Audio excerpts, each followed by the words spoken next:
2:05 p.m. Bienvenidos a esta emisión de Asiento Extra de hoy, miércoles 12 de marzo del 2025.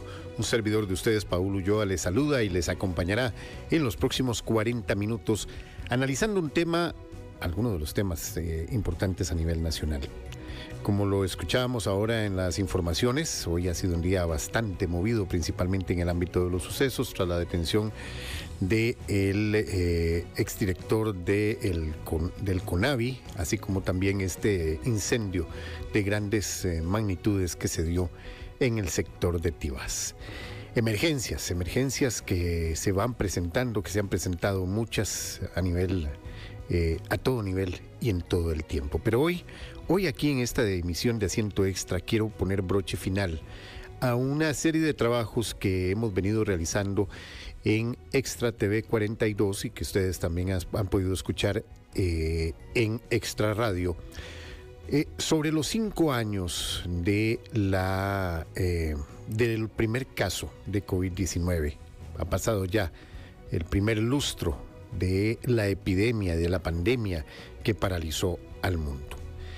Para cerrar este ciclo de informaciones, hoy quiero analizar con alguien que tuvo muy cerca la emergencia, que la tuvo de frente y que tuvo que enfrentarse de cara a esta emergencia y empezar a darle vuelta a prácticamente todo. Para muchos quedó muy mal parado, para otros fue gracias a sus esfuerzos que Costa Rica logró salir adelante más rápido que otras naciones y también mucho menos afectada en su institucionalidad.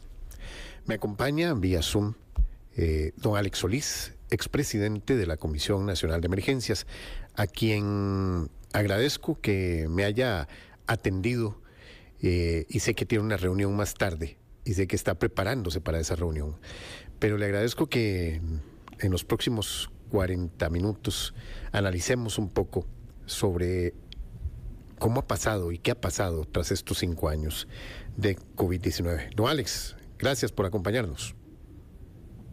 Muchas gracias, Paul. De verdad, muchas gracias por compartir estas experiencias 5 años después. Yo creo que es un evento que marcó al mundo, igual que lo hizo 100 años antes.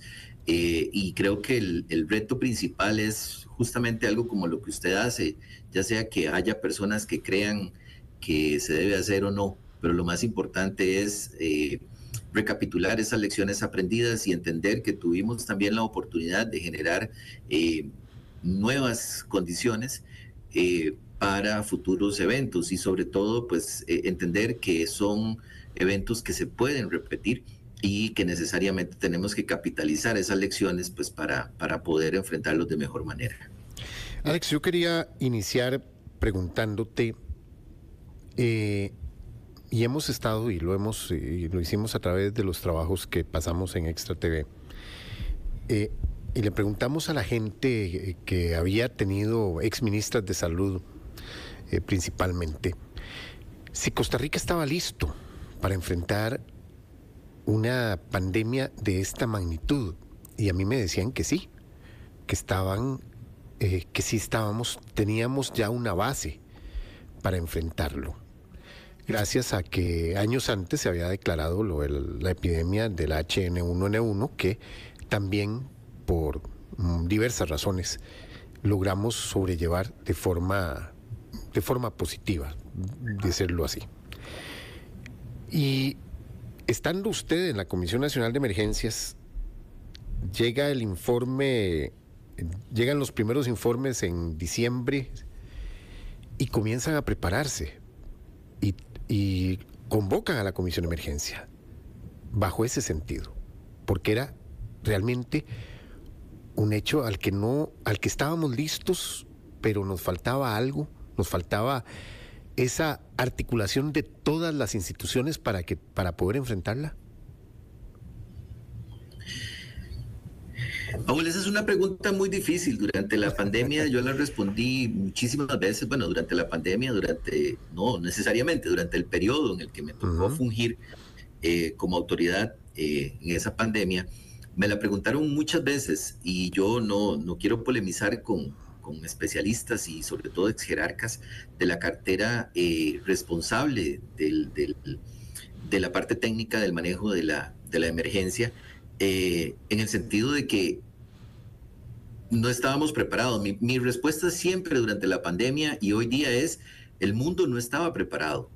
Porque una cosa es tener información, una cosa es saber qué es lo que hay que hacer, pero cosa distinta es hacerlo, ¿verdad?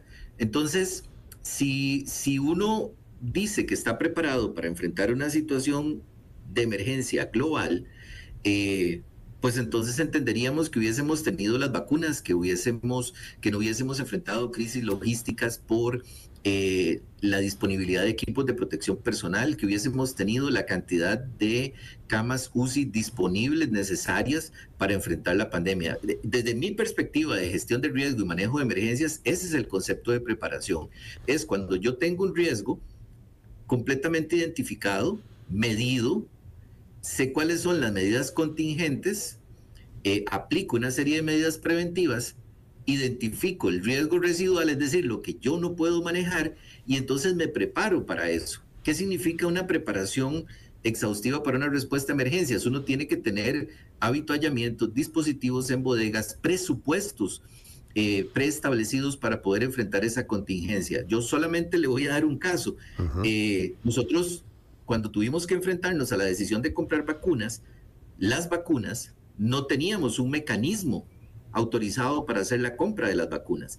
Tuvimos que recurrir a mecanismos excepcionales que solo se podían tramitar vía decreto de emergencia, incluir a experiencias de jurisprudencia internacional que hubieran aplicado principios del derecho administrativo similares y consultarlo a la Contraloría General de la República para poder comprar un producto que teníamos que pagar por anticipado, punto número uno. Teníamos que firmar los contratos también por anticipado y no era un producto que estaba disponible en el mercado como para poder elegir uno al mejor oferente, ¿verdad? Y aquí se podía elegir únicamente por las características del medicamento que se estaba comprando, y para eso había un grupo de especialistas que desde muchos meses antes de que firmáramos los contratos ya lo tenían identificado. Entonces, la prueba más grande es que el mundo entero no tenía los mecanismos para responder. Los países más ricos, los países más fuertes, cerraron sus fronteras. Por ejemplo, nosotros no tuvimos opción en primera instancia de comprar las vacunas de Johnson & Johnson y Moderna, porque Estados Unidos cerró el mercado únicamente para Estados Unidos. Por eso la gente fue de aquí a Estados Unidos, una parte de la población que podía hacerlo, fue de aquí a los Estados Unidos, viajó a colocarse la vacuna en los Estados Unidos, porque no podíamos nosotros tener esa disponibilidad de vacunas. Si hubiéramos tenido esas opciones de vacunas, posiblemente nos hubieran llegado más dosis más tempranamente. El otro tema es que cuando las vacunas estuvieron disponibles, se asignaban cuotas. Entonces uno no podía optar por más cuota de la que ya el fabricante o el proveedor había definido que en una temporalidad podíamos obtener nosotros. De hecho, nosotros hicimos 3 ampliaciones, creo, si mal no recuerdo, durante el 2021, el contrato de Pfizer, sobre todo, porque pudimos negociar que nos hicieran ampliaciones al contrato. Pero, por ejemplo, en el caso de AstraZeneca no nos dio opción de ampliar el contrato. Entonces, únicamente recibimos un embarque de AstraZeneca y nosotros queríamos seguir trayendo más para poder vacunar más rápidamente a la población, pero no se podía, porque las reglas del mercado así lo establecían. Entonces, entender que estábamos 100% preparados o que estábamos preparados incluso, yo lo dudo. Lo que sí le puedo decir es que internacionalmente, ¿verdad?, los organismos multilaterales como la Organización Mundial de la Salud, la Organización Panamericana de la Salud, tenían instrumentos de detección temprana de los casos, de alertas anticipadas a los países, de notificaciones anticipadas para que los países pudiésemos hacer seguimiento. Entonces nosotros, a pesar de que aunque teníamos noticias e inquietudes desde diciembre, formalmente tuvimos la primera sesión de trabajo interinstitucional, justamente en lo que usted me preguntaba, el 29 de enero. Y eso fue un día antes de que la OMS estableciera la alerta internacional. Nosotros reunimos a las instituciones del sector salud, a las instituciones de emergencia, a las instituciones de seguridad pública, establecimos una estructura de coordinación, ¿verdad? A partir de coordinación operativa, de coordinación política, con las diferentes autoridades, y comenzamos un proceso de elaboración de instrumentos contingentes, lineamientos, procedimientos, revisión de inventarios. Y esto lo he repetido muchas veces porque durante todo el mes de febrero y hasta el 6 de marzo, que fue el primer caso, nosotros hicimos talleres, generamos lineamientos, creamos escenarios, incluso hicimos simulaciones entre las autoridades, Ministerio de Salud, Fuerza Pública, comités de emergencia, pero ninguno de los escenarios que nosotros establecimos realmente se acercó a lo que el mundo entero vivió y particularmente a lo que nuestro país vivió. Tuvimos que seguir haciendo cosas sobre la marcha. Cada día, cada mañana, cada madrugada, era un escenario totalmente distinto. Un día teníamos un problema con concentraciones masivas, otro día teníamos un problema con disponibilidad de camas, otro día teníamos un problema con transportistas, otro día teníamos un problema de abastecimiento logístico. En fin, tuvimos que ir creando mecanismos de contingencia durante todo el proceso. Ese proceso de gestionar la emergencia, Alex, no es fácil. O sea, es gestionar la emergencia en caliente. Y como usted lo decía, cada día amanecíamos con la incertidumbre de cuál era el siguiente paso. Todos los días cuando escuchábamos esa conferencia de prensa dando los datos, teníamos la incertidumbre de cuál era el siguiente paso. Podríamos decir ahora, 5 años adelante, ya haciendo una retrospectiva, de que habían cosas que se decidían demasiado pronto, o si ya había como un plan general que después se ajustaba.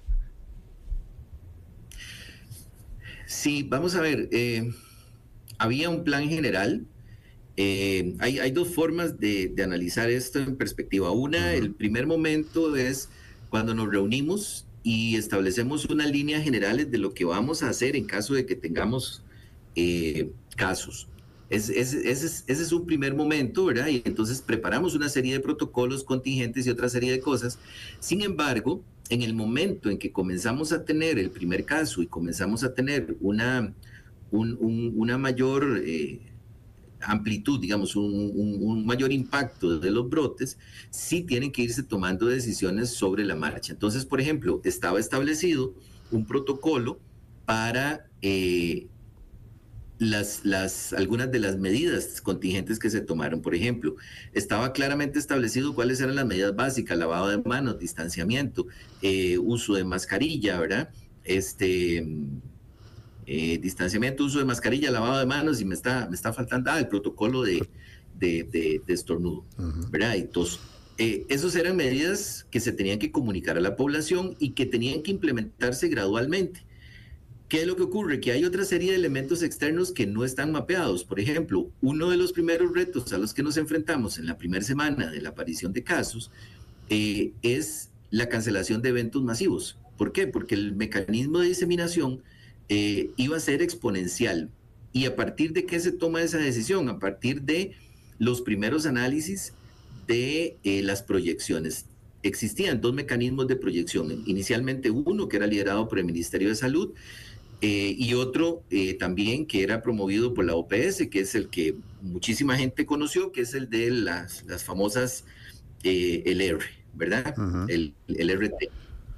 Y eso era un mecanismo muy sencillo, y era entender que si estábamos en un momento en que una persona contagiada podía contagiar, si el RT es mayor a 1, significa que yo puedo contagiar a más de una persona. Y si el RT llegaba a 2, significa que por cada persona que se contagiaba existía la probabilidad de que se contagiara otro.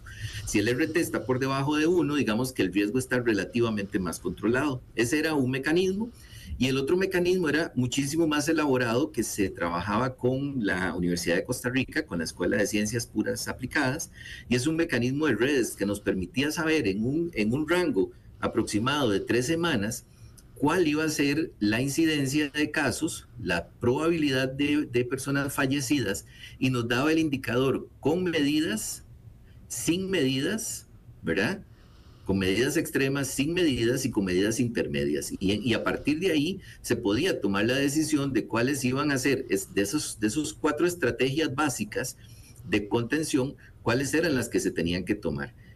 Eso se complementó además con un escenario que se preparó previo a los primeros casos y a la aplicación de las medidas, que fue una matriz de riesgo. Y esto puede sonarles muy teórico, voy a tratar de explicarlo de la forma más simple posible. Ajá. Porque lo que hicimos fue agarrar todas las actividades que están registradas en el Ministerio de Salud, en el código, en los códigos aduaneros armonizados en el mundo entero, todas aquellas actividades, desde las fiestas taurinas, los bares, es decir, todas las actividades sujetas a una regulación del Ministerio de Salud, y establecimos los mecanismos por los cuales se transmite el virus. Y esos son nuestros factores de riesgo, ¿verdad? Entonces, la proximidad, la posibilidad de que la gente se distancie, etcétera, etcétera. Y establecimos lo que llamamos en gestión de riesgo el riesgo inherente, es decir, las actividades por sí mismas tenían alto, medio o bajo riesgo. Lo hicimos a partir de, yo no me acuerdo si la matriz de 3 o de 4, pero digamos que esa es la misma lógica. Entonces uno dice, esta actividad es poco riesgosa, esta actividad es muy riesgosa. Usted no puede comparar un concierto, por ejemplo, un concierto masivo, con las lecciones, por ejemplo. Entonces ahí vos tenés las lecciones en un colegio, en una escuela, en una universidad. Tampoco podemos comparar llevar clases en la universidad con llevar clases en un... Bueno, ahí hemos tenido un pequeño problema con el internet y ya casi volvemos con la explicación que nos estaba dando don Alex Solís, en la que por supuesto, nuestra idea es analizar, traer a nuestros días ya y analizar todo lo que pueda darse a partir de ahora, porque casi como se dio la pandemia de la COVID-19, podrían volver muchas más pandemias. Y yo tenía aquí un dato que, y bien lo dijo don Alex, hace 100 años, Costa Rica también sufrió una pandemia, una epidemia, la gripe española, que ayudó a la fundación del Ministerio de Salud como tal. Entonces existía una Secretaría de Salud y muchas de las medidas de fundación del Ministerio de Salud de la Secretaría de Salud ayudaron a la fundación del Ministerio de Salud tras la pandemia de la gripe española de principios del siglo XX. Ya está de nuevo don Alex. No, Alex, estabas precisamente comentándonos ese proceso que uno cree que desde nuestro punto de vista y para la gente fue imposiciones, pero ustedes lo veían como una situación de riesgo y de prevención de muchos casos. Y por eso es que mucha gente terminó hastiada de este asunto de la COVID-19. Pero hay que analizarlo porque en un futuro puede darse nuevamente. Nos contabas precisamente cómo empezaron a hacer esas mediciones de los riesgos que se estaban dando en nuestro país. Porque no podemos coger la matriz de riesgo de cualquier otro país. No. Justamente, Paul, voy a resumirlo para aprovechar muchísimo más el tiempo. Entonces, finalmente tuvimos una matriz de riesgo de actividades. A esa matriz de riesgo de actividades le incorporamos las medidas de mitigación que se podían aplicar y la posibilidad real de aplicarlas. Y eso nos dio lo que nosotros llamamos un riesgo residual, ¿verdad? Es realmente lo que queda. Entonces, muchas actividades que eran de alto riesgo, cuando aplicamos las medidas nos quedaban de medio o bajo riesgo. Algunas otras actividades como concentraciones masivas, fiestas taurinas, que son las que me acuerdo más, no podían, por más que lo intentáramos, pasar de muy alto a medio riesgo. O los bares, por ejemplo, logramos pasarlos de muy alto a alto, pero siempre quedaban en alto, entonces eran sujetos a medidas más restrictivas, justamente para poder garantizar que en esos lugares el riesgo donde el riesgo era exacerbado, tuviéramos menos posibilidad de contagio. Y el otro elemento que teníamos, entonces, uno tiene que ver con análisis de riesgo de las actividades y en función de eso las medidas de mitigación. El otro tiene que ver con la parte epidemiológica de valorar y proyectar lo que podría pasar en términos de morbimortalidad por la COVID-19. Y un tercer elemento era medir la efectividad, básicamente, evaluar la efectividad de las medidas. Y eso es cosa que muy poca gente cree, pero realmente existió. El Laboratorio del Desarrollo de la UCR, semana a semana, nos realimentaba con el análisis de la efectividad de las medidas. Yo, por ejemplo, tengo un dato aquí que logré extraer de una presentación que tenía, y, por ejemplo, para el 27 de julio del 2021, la efectividad de la vacunación era de un 29.6% de reducción de casos. El horario restringido de playa nos aportaba un 53% de efectividad de la medida. La aplicación de lineamientos sanitarios y uso de protocolos, un 96% de efectividad. El uso de la mascarilla, un 76%. Y vea qué interesante, porque voy al tema más polémico. La restricción vehicular nocturna nos aportaba un 57.5%, pero la restricción vehicular de fines de semana, un 6,7%. Y entonces ahí dijimos, se quita la de fines de semana porque no está aportando absolutamente nada. Todo lo que hicimos tuvo mediciones, todo lo que hicimos tuvo criterios técnicos. Y eso, pues yo estuve ahí, como dice una fábula por ahí, ¿verdad? Estaba ahí, chico. Exacto. Nada de las decisiones que tomamos fueron antojadizas. Todas tenían una base científica de las diferentes disciplinas que estaban trabajando en esto. Teníamos una sala de situación integrada por prácticamente todas las instituciones que tenían vinculación con la pandemia, pero además teníamos al INCAE, por ejemplo, teníamos un grupo de científicos de datos de Intel aportando también con la Caja Costarricense de Seguro Social, y así sucesivamente múltiples instituciones nos generaban insumos. Incluso el tema de la movilidad es interesante porque la gente dice, ¿cómo evaluaban la movilidad? A partir de Waze y datos de Facebook podíamos determinar qué tan efectivas estaban siendo las medidas. Y el otro gran tema que la gente nos ha cuestionado montones, y yo debo ser realista, uno sabe lo que pasó y cómo la gente lo percibió, alguna gente, es el tema del estribillo que la gente decía, es que el virus no viaja en carro. No, claro que el virus viaja.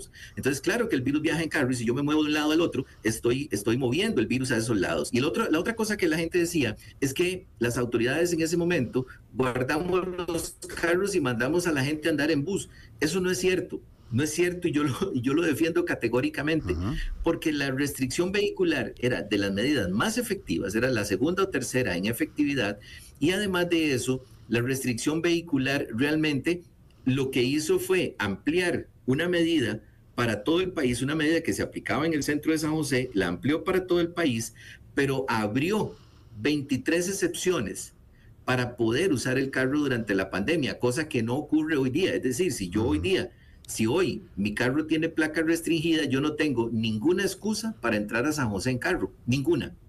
Durante la pandemia había 23 razones y esas 23 tenían subcategorías para poder usar el carro. Nadie tuvo que ir a trabajar, nadie que no tuviera vehículo propio tuvo que ir a trabajar en bus.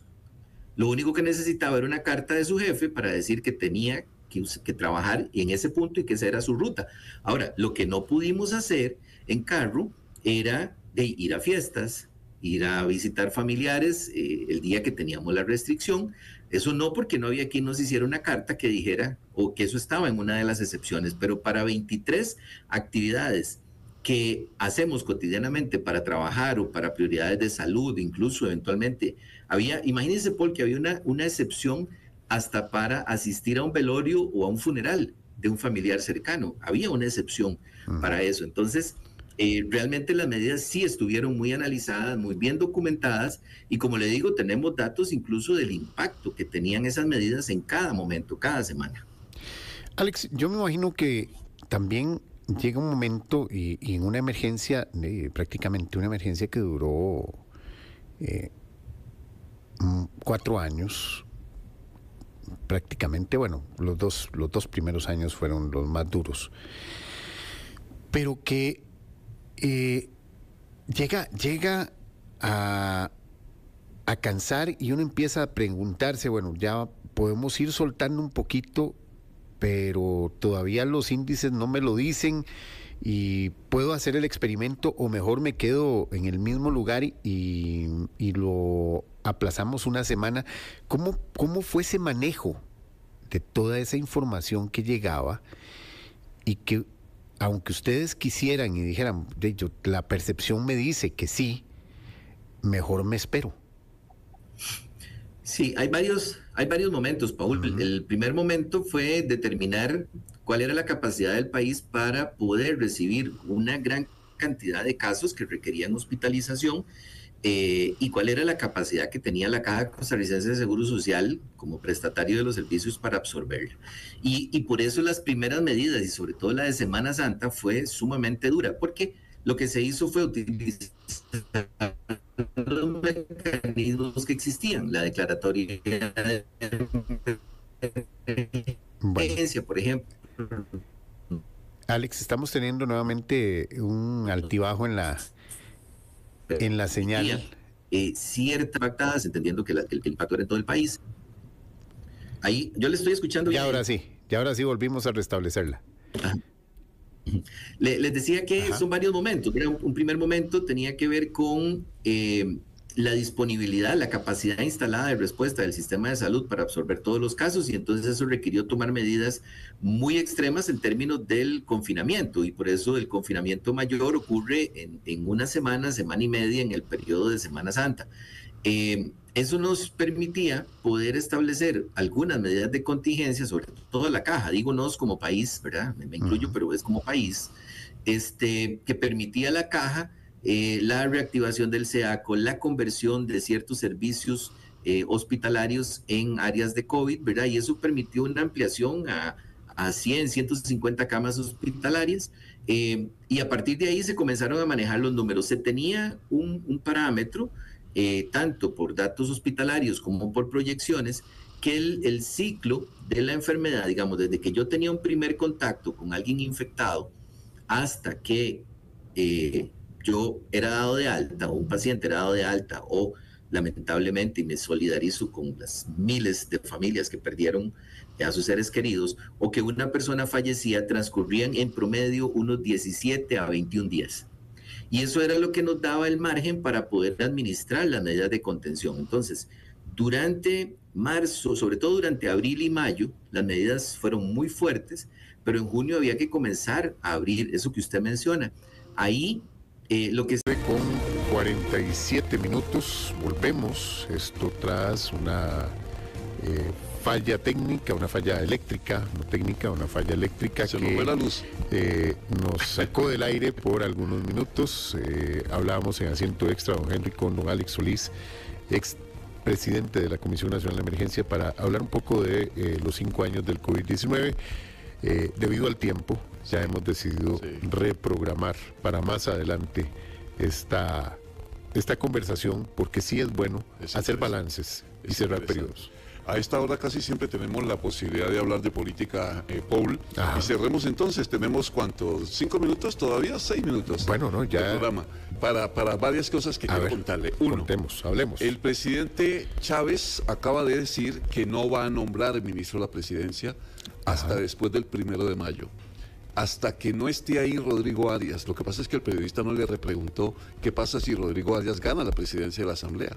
Sí. Pero él dijo, mientras Rodrigo Arias esté ahí como presidente y a esperar a ver qué pasa el 1 de mayo, no va a haber ministro de la presidencia. Es ministro clave en las relaciones presidencia-Congreso. Pero vieras, Henry, que en ese sentido, si uno lo analiza, ya hemos y vemos la dinámica que tiene este gobierno. Hemos visto que si hay una ministra de facto, por decirlo así, Pilar, que es doña Pilar Cisneros, que es la que mantiene esa relación con el Congreso. Sí. Anteriormente la figura del ministro de la presidencia era el gran escudero del presidente. Lo fue Rodrigo Arias de su hermano Óscar. Y eso ya no ha sido tan necesario con un presidente tan mediático y exacto. Exacto. En ese sentido político. En ese sentido político, él ha asumido absolutamente toda la carga del gobierno y él sale y da las explicaciones del caso. Entonces sí, yo no veo que haya la necesidad de un ministro de la presidencia, además que no es cualquier persona al que le puede hacer sombra al señor presidente de la República, ¿verdad? Sí, y de hecho, él lo dice en la declaración en la conferencia ahora del mediodía, que Rodrigo Arias le mintió a la ministra, a Natalia, le mintió a Laura, le mintió a él, etcétera, etcétera. Esa guerra verbal contra don Rodrigo Arias ha sido además, hay que decirlo, pues bueno, elevada. Ha sido los calificativos que ha utilizado hoy contra Rodrigo Arias, ha sido calificativos fuertes, descalificando al actual presidente de la Asamblea Legislativa. Y eso va a generar, como acostumbra el presidente, todas las opiniones. Le preguntaron incluso si le tenía miedo a Rodrigo Arias, y usted ya sospecha la respuesta. ¿Usted me confirma, Ro, si tenemos los audios o todavía no podemos circular estos audios? Usted me confirma. Si no, tranquilo, vamos. Es que el sistema apenas está despertando. Arrancando, está despertando. Y por eso y te agradezco que... No, eso es como cuando en knockout. Usted comienza a abrir los ojitos y dice, ¿qué pasó? Está tambaleando apenas. Y además, y si hay un video de una nota 1 de la renuncia del ministro, se los agradezco, ¿ok? Exacto, entonces vamos con esa. Por una razón, es la otra noticia política del día.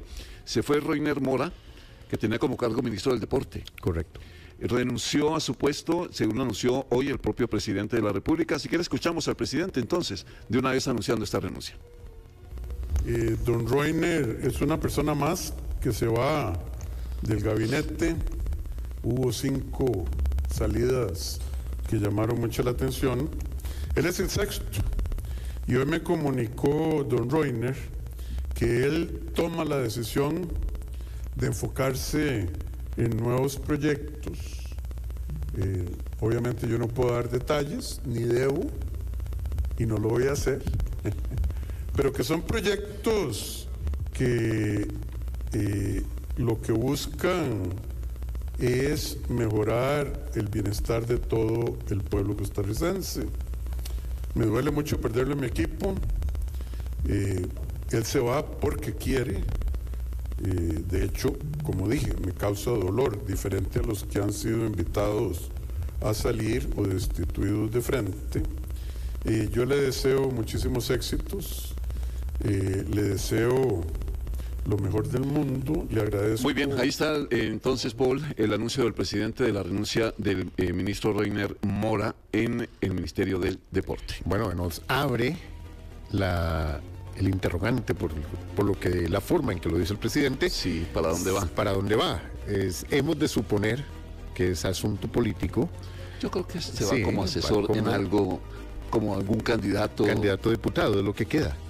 Recordemos que los miembros de los supremos poderes que quieran aspirar a una diputación tienen desde este momento y hasta el 31 de julio para poder presentar su renuncia. ¿Qué dijo el ministro saliente entonces? Señor presidente, antes que nada quiero agradecerle a Dios, por supuesto que a usted, a mis colegas ministros, presidentes ejecutivos, a los compañeros del Instituto Costarricense del Deporte y la Recreación, y por supuesto que al pueblo de Costa Rica por haber confiado en este servidor durante estos 2 años. Quiero agregar solo de que, como se dice en el ambiente del boxeo, el combate no termina hasta que la campana suena. Yo no estoy tirando la toalla, simplemente voy a luchar por este país. Muchas gracias. Ahí está. Ahí está. Él va a seguir en alguna función pública. No sabemos dónde, aspirando a algún cargo. Bueno, y cerramos este resumen de noticias políticas con la posición hoy de la Unión Costarricense de Cámaras de Empresarios, la UCAEP, que le ha pedido al presidente una reunión. Solicitó una reunión al despacho del presidente Chávez después de lo que pasó hace 8 días. Wow. Hoy hace 8 días. Sí. Textualmente, comillas, respetuosamente solicitamos una audiencia con su despacho para abordar temas de interés común y explorar espacios de cooperación que permitan construir soluciones conjuntas a los desafíos que enfrenta el país. En la eventual cita también participarían la Cámara de Industrias la Cámara de Comercio de Costa Rica y la Cámara Costarricense de la Construcción, agrupaciones que no pertenecen a la UCAEP, pero que están firmando la petición para que se reúnan. Es interesante el análisis que hay que ver de esto, Henry. Es precisamente, puede hablarse de un resquebrajamiento en esa relación del gobierno con el empresariado a raíz de las declaraciones de hace 8 días. Bueno, hay que construirla, hay que reconstruirla, hay que curarla. Exactamente. Hay que curarla. Sí, porque quedó muy lastimada. La declaración del presidente fue muy fuerte con ellos. Exacto. Con lo que vergüenza, decía el presidente en ese momento. Y sí me llama la atención el respaldo de las otras cámaras que no están en CAEP, pero que entonces llaman, lo que a mí me llama la atención es que es necesario ese reagrupamiento del sector privado para poder ir a hablar con el presidente. Y que además, Paul, y eso hay que ser sinceros, no hay otro camino que conversar. Correcto. Que dialogar. O sea, en todo sentido. Eso, en todo sentido. No hay otro camino. Y termino con esta noticia del Tribunal Supremo de Elecciones. Pidió hoy al Ministerio de Educación Pública que el curso lectivo del próximo año comience el 2 de febrero. Ya que muchos centros educativos van a funcionar como centros de votación y de esa manera pues ya comenzamos a tomar decisiones frente a las elecciones del próximo año. Faltan, ¿qué? 10 meses para ese proceso. Correcto, y recordemos que las elecciones son el 1. Exactamente. El 1 de febrero. Entonces va a ser interesante porque las escuelas prácticamente van a arrancar curso lectivo esa misma semana. Al otro día. O sea, es aquí, quita, ponga, limpia y jale. A rey puesto, ¿qué? A rey muerto, rey puesto. Nos vamos. Así es. Gracias, Henry. Las 2 de la tarde, 56 minutos. Y disculpas a todos nuestros oyentes. Hoy el sistema eléctrico nos falló por esta zona. Pero aquí estamos de nuevo y ya hay mucho que contar.